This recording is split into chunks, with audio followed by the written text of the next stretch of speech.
Assalamualaikum dan salam sejahtera. Anda bersama saya Hafiz Zaman bersama rakan tugas Hafizi Rosli dalam Awani Pagi 7.30 ini kami membawakan kepada anda berita-berita penting di astroawani.com dan juga paparan muka hadapan akhbar untuk hari ini.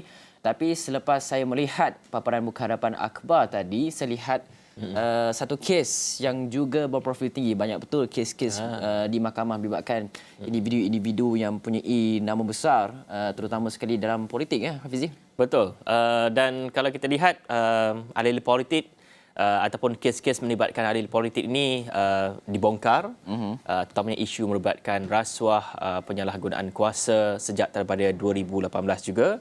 Itu banyak pendakwaan yang telah pun dibuat ke atas ahli politik dan juga ada pendakwaan yang ditarik balik.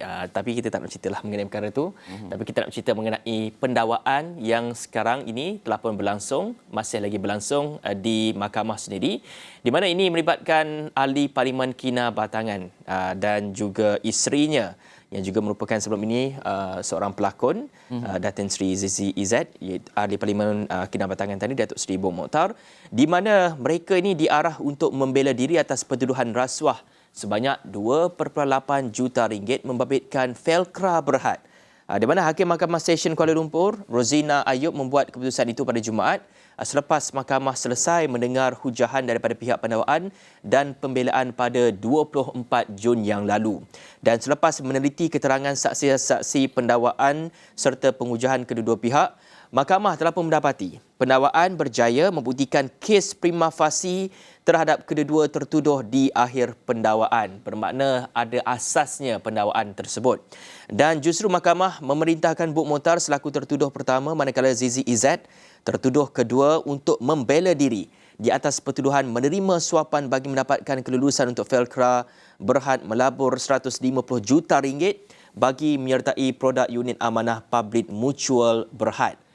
Kita tahu kalau di luar sana, kalau kita cerita mengenai public fund ataupun mutual, public mutual ataupun mungkin ada lagi dana ataupun tabung-tabung pelaburan yang lain tu, setiap pelaburan yang dibuat itu ejennya akan mendapat dalam 3 ke 4%. Jadi difahamkan juga dalam kes ini ejennya merupakan isterinya sendiri. Jadi dia akan mendapat persen daripada berapa jumlah pelaburan yang dilaburkan dalam tabung itu.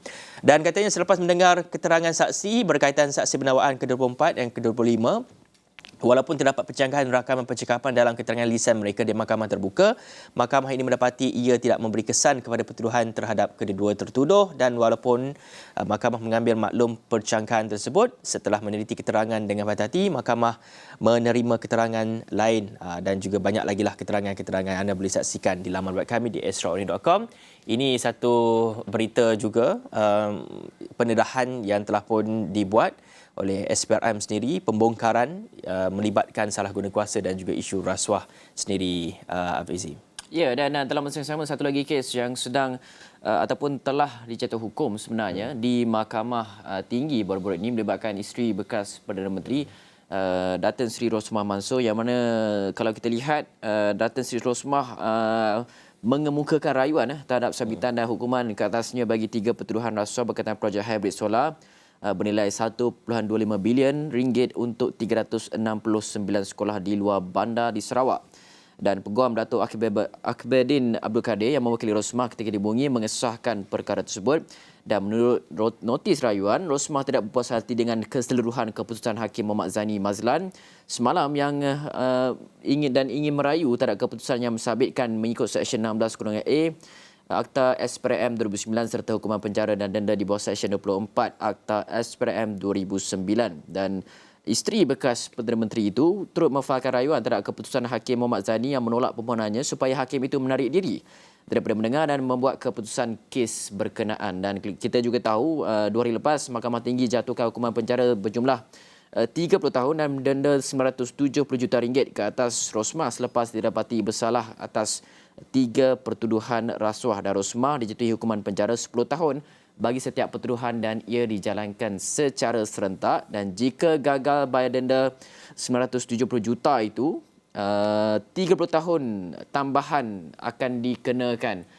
Jadi 970 juta ringgit ini merupakan satu denda yang paling tinggi pernah dikenakan mengikut Akta SPRM itu sendiri. Itu antara yang kita tahu bahawa selepas ini, selepas Mahkamah Tinggi buat keputusan, Mahkamah Rayuan juga boleh dipohon untuk yang telah pun dituduh.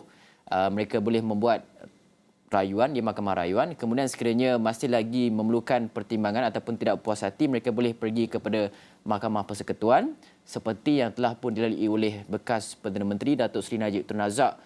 Jika Mahkamah Persekutuan itu masih lagi tidak memihak kepada tertuduh, maka kepenjaralah akhirnya sekiranya disabitkan ataupun dikekalkan hukuman dan juga denda tersebut. Dan itu antara perkara yang berlaku dalam negara kita. Hafizi, sejak daripada kebelakangan ini, kes-kes yang melibatkan individu-individu berprofil tinggi telah pun mencapai satu fasa yang mungkin pada peringkat-peringkat akhir. Itu antara yang dapat kita saksikan, tetapi ia satu perkara yang baik untuk negara kita, terutama di mata orang luar. Mereka di seluruh dunia memerhatikan Malaysia bagaimana sebenarnya negara kita pada satu sudut pernah dikatakan oleh Tun Dr. Mahathir Mohamad bahawa ramai orang di luar menggelar kita sebagai negara kleptokrat dan sebagainya, tetapi dengan pendakwaan individu yang berprofil tinggi ini sudah pasti membuka mata dan juga telinga kepada semua pihak bahawa Malaysia menangani kes rasuah dengan telus dan juga adil dan tidak menyembunyikan sebarang perkara. Dan kita harapkan bahawa budaya positif yang dijalankan oleh SPRM mendedahkan individu-individu yang mempunyai pengaruh besar, mereka SPRM sebagai unsung hero, boleh kata hero yang tidak didendang kerana mereka ini menjalankan siasatan. Baru-baru ini Tan Sri Azam Baki, Ketua Pusatujaya SPRM, ada dedahkan bahawa anggota pegawainya bekerja dalam keadaan yang begitu mencabar, terima tekanan atas bawah kiri kanan, diugut, ditawarkan habuan untuk memastikan bahawa siasatan itu tidak jalankan ataupun diteruskan. Itu antara tekanan-tekanan yang kita patut berikan tepukan yang cukup baik ataupun salut kepada SPRM yang menjalankan tugas mereka dengan baik ini, Hafizi. Ya, kerana pembongkaran kes rasuah ini juga sekaligus dapat membuka mata kepada kita semua bahawasanya mereka-mereka yang didapati bersalah ini sebenarnya kalau boleh jangan bangkah lagi lah mereka, kerana mereka ini terparit dengan isu rasuah dan sebagainya. Kita tahu rasuah itu ada cuma nak dibongkarkan ataupun tidak saja. Jadi perkara ini telah pun dibongkarkan dan telah pun dijatuhkan hukuman kepada mereka. Pastinya rakyat perlu buka mata lah supaya kita harus memilih pemimpin yang berintegriti tinggi dan juga yang sentiasa memikirkan hak rakyat dan sebagainya daripada kepentingan ataupun agenda peribadi sendiri. Kerana no one above the law. Ya, dan pada saya, Hafizi, ini satu orang kata rakyat di luar sana dah saya rasakan tak kisah siapa yang memerintah. Kerana apa? Kerana jika pihak ini yang memerintah, dia akan membuka kes-kes yang berlaku kepada lawannya, dan jika lawannya pula memerintah, dia akan membuka kes-kes yang berlaku untuk lawannya itu sendiri. Jadi itu antara perkara positif kita lihat pertukaran kerajaan lah, selain kita dapat 3 Perdana Menteri lah kan, dan juga ketidakstabilan politik. Tapi apa pun, ini satu perkembangan yang baik dalam negara kita dan kita harus teruskan transparansi.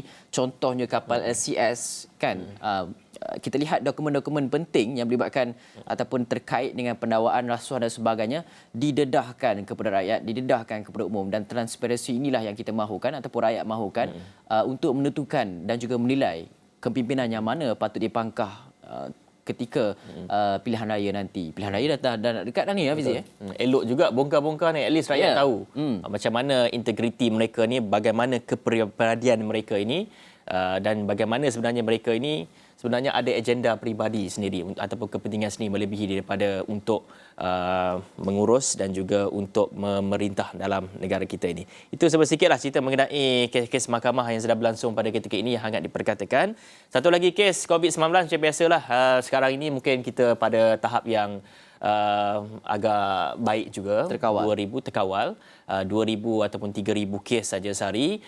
Namun sebelum ini banyak kemudahan-kemudahan SOP telah pun diumumkan oleh kerajaan, dan kali ini juga sedang dipertimbangkan adalah mengenai penggunaan pelitup muka penggunaan pelitup muka terutamanya di kawasan awam, di kawasan tertutup dan sebagainya. Katanya keputusannya akan diumumkan dalam masa yang terdekat. di mana KKM sedang berada pada peringkat akhir perbincangan dan kajian berhubung keperluan melonggarkan pelbagai beritup muka di negara ini. Dan kata Timbalan Menterinya, keputusan perkara berkenaan akan diumumkan oleh YB Khairy Jamaluddin dalam masa terdekat. Dan katanya juga seperti mana kita tahu, data menunjukkan kes-kes berkaitan COVID-19 sudah mula menurun dan keadaan bertambah baik. Malah kita juga sudah boleh ke masjid, bersosial, melancong dan sebagainya. Dan satu banyak negara di luar sudah tidak mewajibkan penggunaan pelitup muka seperti di Amerika Syarikat, Eropah dan terkini adalah di Singapura. Saya boleh dari Singapura. Di Singapura memang di tempat awam dah tak payah pakai pelitup muka. Pelitup muka hanya diwajibkan apabila anda memasuki pengangkutan awam saja dan juga apabila anda pergi ke hospital dan klinik. Dua tempat ni saja. Tapi Hafizi baru-baru ini pergi ke Singapura, baru saja pulang semalam. Betul. Baru saja pulang semalam. Ada satu kajian dilaporkan yang katanya rakyat Singapura lebih mahu memakai pelitup muka sebab bimbang dengan COVID-19. Itu betul ke berdasarkan pemerhatian Hafizi di Singapura? Ada juga yang pakai pelitup muka. Mungkin mereka mengambil langkah berjaga-jaga, tapi saya bila dah tahu sana tak wajib, saya buka je. Dah tak timbang. Ikut keselesaan sendirilah. Sebab dah tak wajib kan. Vaksin ada nak ambil? Vaksin ada. Maknanya mereka ni tidak mewajibkan, mungkin ada data-data sains mereka, saya berpegang kepada data sains itu, tidak perlu memakai pelitup muka di tempat awam. Itu data sains mereka. Tapi di dalam negara kita, mungkin masih lagi mengkaji dan sebagainya, Fizi. Ya, betul-betul. Apa pun kita tunggu keputusan daripada Menteri Kesihatan, YB Khairy Jamaluddin yang juga turut menyatakan bahawa beri beliau tempoh beberapa hari lagi untuk beliau menentukan sama ada boleh ataupun tidak kita masukkan pelitup muka yang dilihat sebagai benteng yang terakhir untuk kita menangani COVID-19. Tapi apa yang penting pada ketika inilah pendapat saya apabila saya melihat laporan-laporan di luar negara terutama di Eropah dan juga Amerika Syarikat, mereka sedang mempergiatkan vaksin dos penggalak yang dikemas kini yang jenis baru yang mana ada gabungan vaksin versi asal yang digunakan pada awal Disember 2020 dan digabungkan dengan vaksin yang terkini yang diubah suai untuk tangani varian Omicron BA4 dan juga BA5. Jadi mereka menggunakan vaksin dos penggalak ini, versi ini untuk tangani varian Omicron yang sekarang ini kita tahu telah pun mendominasi dunia. Di Malaysia pun kita telah ada varian tersebut dan dalam masa yang sama juga ini untuk sebagai persediaan mereka mulakan kempen vaksinasi semula dos penggalak ini secara besar-besaran untuk hadapi musim sejuk. Sebab kita tahu musim sejuk nanti kes-kes jangkitan selesema dan juga COVID dan sebagainya ini meningkat.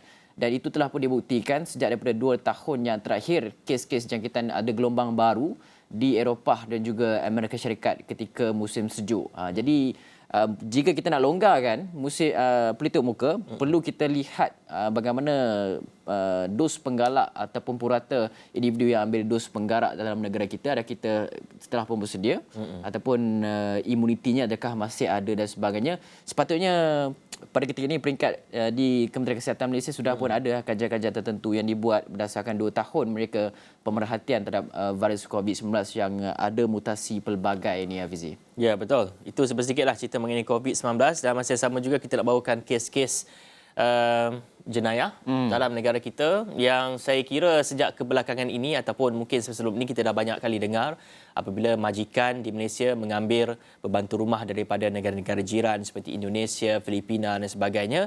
Ada kes-kes jenayah iaitu melibatkan penderaan kepada pembantu rumah ini. Ini kami bawakan satu laporan eksklusif yang dibuat sendiri ataupun ditulis sendiri oleh Umawati Ramayah di mana mengenai majikan durjana dipercayai pegawai kerajaan mendera pembantu rumahnya, di mana seorang wanita Indonesia yang berhijrah ke Malaysia untuk mencari rezeki demi mengubah nasib keluarga di kampung akhirnya diperlakukan dengan kejam, dipercayai didera oleh majikannya dan tidak dapat dibayangkan kesakitan yang ditanggung oleh pembantu rumah itu menjadi mangsa dera sejak 3 tahun yang lalu. Wanita itu berusia 46 tahun.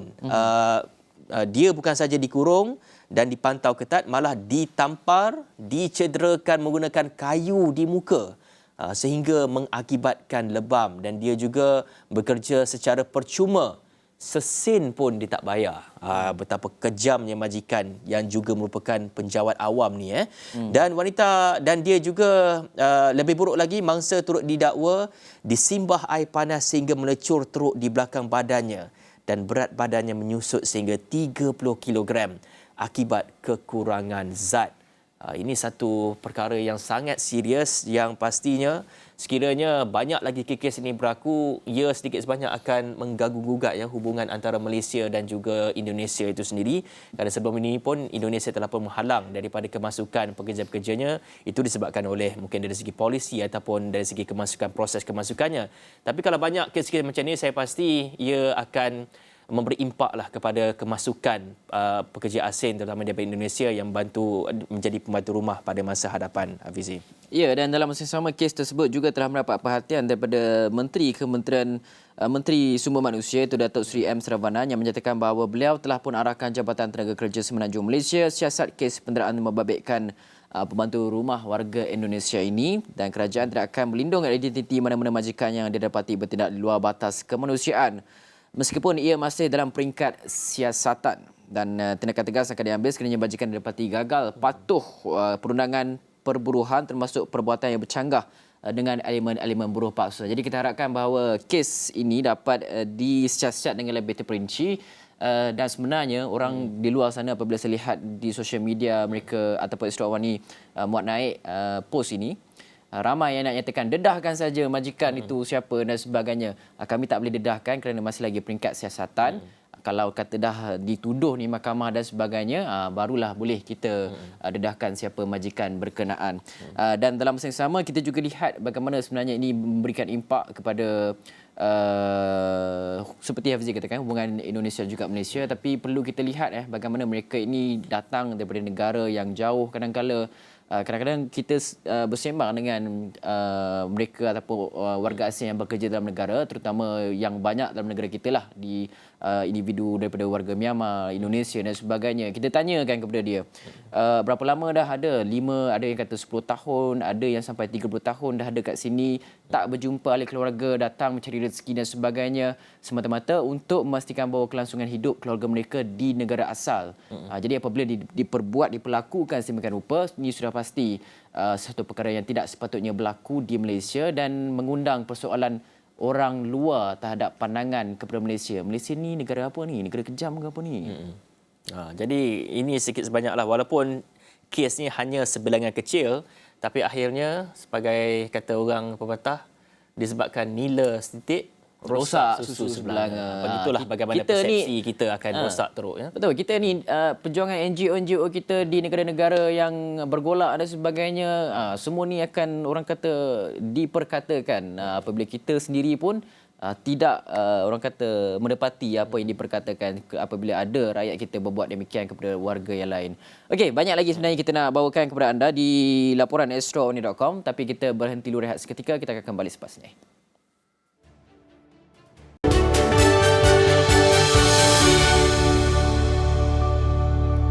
Baik, kembali bersama saya Hafiz Rosli dan juga Hafiz Azaman. Hujung minggu ni selalunya kita membuat aktiviti-aktiviti yang sihat, beriadah bersama keluarga, rakan-rakan, ada yang membuat aktiviti sukan dan sebagainya. Cuma kita nak laporkan kepada anda, sebenarnya minggu lalu berlangsung acara PPUM Care Run for Life yang dianjurkan Pusat Perubatan Universiti Malaya, dan selain memupuk kesedaran tentang kehidupan sihat, PPUM Care Run ini juga diadakan bagi mengumpul dana untuk tabungnya. Dan tabung PPUM Care ini akan dimanfaatkan bagi menampung kos rawatan untuk golongan yang kurang berkemampuan. Jadi kita saksikan laporan ini.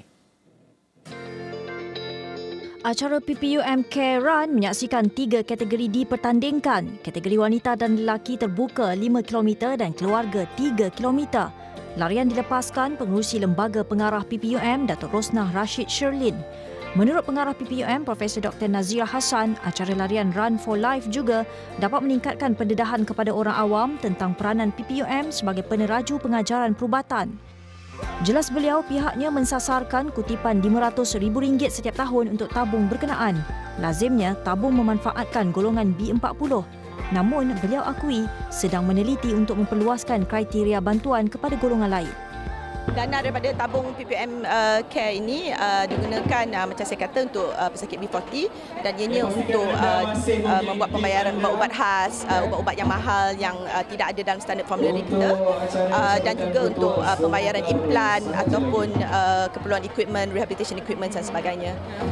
Dan pada tahun 2021 kita telah berjaya membantu lebih daripada 1,000 pesakit, amounting to 3.7 million dalam sumbangan sebenarnya. Kita kalau boleh betullah sekurang-kurangnya 1,000 pesakit yang kita mahu bantu lagi, dan sekiranya dana kita meningkat, kita boleh lihat kembali kriteria-kriteria pesakit yang dibantu selain daripada B40, apa kriteria-kriteria lain yang kita boleh masukkan, contohnya pesakit OKU dan sebagainya. Acara menyaksikan penyertaan lebih 2,500 peserta dari pelbagai golongan masyarakat. Penganjuran acara kali ini umpama serampang dua mata. Ini kerana selain mengumpul dana, acara juga dapat memupuk semangat hidup sihat di kalangan kaki tangannya. Saya rasa ini antara orang kata sebahagian usaha yang murni, yang orang kata dalam usaha untuk membantu mereka yang memerlukan. Saya rasa dalam soal kesihatan ni memang tiada kompromi. Kita memang perlu galakkan orang gaya hidup sihat, dan cara PPUM buat orang kata anjurkan untuk orang tampilkan dana inilah satu benda yang harus dipuji. Ialah setakat kalau kita lari, dan sama-sama kita menggalakkan orang untuk mengamalkan kesihatan, gaya hidup yang baik, dan sama-sama dapat membantu orang yang memerlukan. Itu sangat orang kata terpujilah. Saya sokong PPUM. Alhamdulillah, hari ini saya rasa happy sangat sebab dapat join PPUM Care Run 2022.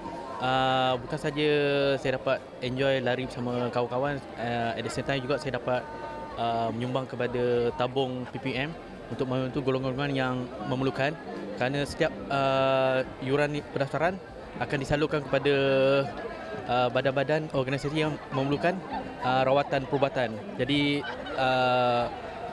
sambil menyelam minum air, sambil berlari, sambil juga dapat membantu orang. Sumbangan dan sokongan awam kepada tabung PPUM Care ini dapat mengekalkan kecemerlangan dalam memberikan perkhidmatan terbaik kepada mereka yang memerlukan. Baik, itu dia tadi sedikit ringkasan hujung minggu kita bawakan. Pastinya selepas ni saya difahamkan Fizi nak jogging tengah hari nanti, betul tak? Bukan tengah hari lah, petang nanti. Tengah hari buat apa? Tengah hari tu boleh kena stroke harbor nanti. Betul.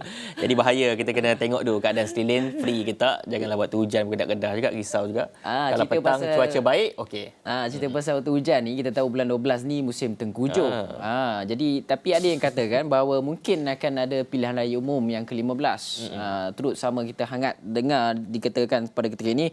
Tapi kata seorang ahli Majlis Pimpinan Tertinggi Bersatu, Datuk Seri Saifuddin Abdullah, PRU lebih sesuai diadakan pada tahun depan. Dan katanya ada banyak faktor, contohnya musim tengkujuh yang lazimnya berlaku di hujung tahun, dan kita jangkakan lebih sesuai habiskan tempoh yang sedia ada, yakni sampai tahun depan, kerana sekarang sudah hujung tahun dan kita bimbang banjir. Dan keduanya banyak kebanyakan orang yang berniaga, mereka baru mula bernafas selepas COVID-19. Jadi kalau ada pilihan raya suasana sekarang, sikit banyak akan ganggu mereka. Itu antara perkongsian Datuk Seri Saifuddin Abdullah berkaitan dengan bila PRU diadakan. Kita tahu sekarang ini pihak ataupun parti kepimpinan UMNO telah pun mendesak untuk PRU diadakan dengan segera. Katanya mahu tahun ini diadakan, tetapi kita juga perlu lihat bagaimana respon daripada Datuk Seri Ismail Sabri Yaakob sendiri, Perdana Menteri, yang menyatakan bahawa bila-bila masa sahaja daripada sekarang, tapi tarikhnya belum diumumkan, dan mungkin tekanan demi tekanan dan sebagainya, kita lihat apakah keputusan yang kini berada di tangan Perdana Menteri kemudian menerusi nasihat Jabatan Agong itu sendiri, Hafizi. Ya, kita tahu report card ataupun kad laporan prestasi Ismail Sabri Yaakob ini sangat baik juga. Melihat kepada kestabilan politik, kerana ketika beliau menjadi Perdana Menteri telah pun diadakan satu MOU antara kerajaan dan juga pembangkang. Jadi saya lihat juga pembangkang mungkin selesa juga dengan pentadbiran Datuk Seri Ismail Sabri Yaakob, sehinggakan ada salah seorang ahli pembangkang ini juga yang juga merupakan ahli Parlimen Kuala Selangor. Beliau mahu ataupun beliau meminta izinkan Perdana Menteri selesaikan tugas untuk rakyat terlebih dahulu sebelum kita mengadakan PRU sebelum waktu ataupun parlimen automatik secara terbubar tu, di mana kata beliau tidak sewajarnya terus-menerus ditekan oleh pemimpin parti UMNO sendiri untuk membubarkan parlimen bagi memberi laluan kepada PRU15, dan katanya PH masih memberi tumpuan berdasarkan memorandum persamaan MOU yang saya katakan tadi yang ditandatangani dengan Perdana Menteri selaras dengan titah Yang di-Pertuan Agong untuk kestabilan politik dalam negara. Kalau boleh kita dahulukan dulu cerita mengenai rakyat ni. Orang nak pulihkan ekonomi apa semua. Ini dia sibuk nak awal-awal dengan juga. Apa sebab itu? Mungkin ada sebab-sebab yang tertentu. Saya pasti anda semua dah tahu, tapi kita tak mahu cakap kat sini lah. Okey. Baik, itu saja untuk di Awalnya Pagi di astroawani.com. Anda boleh baca di astroawani.com laporan-laporan kami dan juga nantikan buletin Awani yang seterusnya. Dan sekian dari kami, saya Hafizal Zaman. Saya Fizul Rosiah. Assalamualaikum dan salam hormat.